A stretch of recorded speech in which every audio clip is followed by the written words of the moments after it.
ఈమె లిక్కర్ కేసులు ఇవన్నీ చేసి తెలంగాణకు ఆగమాగం చేసింది. ఈమె పెద్ద లిక్కర్ రాని, డైమండ్ రాని. ఇటువంటిది మనకి ఏం మేలు చేస్తుంది? మనకి ఏం చేయదు.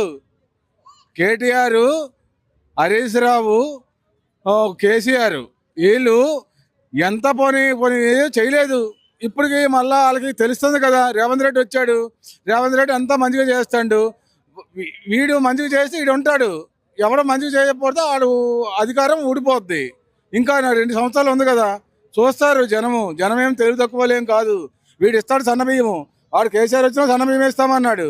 ఎవడు వచ్చినా మనకు అదే బియ్యం ఇస్తాడు. వచ్చిన తర్వాత 2 సంవత్సరాల తర్వాత ఎవరు మంచిగా చేస్తాడు ఏంటని చూడాలా. ఆంధ్రాలో పెన్షన్ ఎంత ఉంది? 4,000 ఇస్తామన్నాడు, 4,000 ఇచ్చాడు. ముసలోళ్ళకి 4,000 ఇస్తామంటే ఇచ్చాడు. వికలాంగులకు 6,000, 15,000 అన్నీ డెవలప్ అయిపోతున్నవి. ఇక్కడ ఎందుకు? ఇక్కడ భూముల రేట్లు తగ్గిపోయేవి.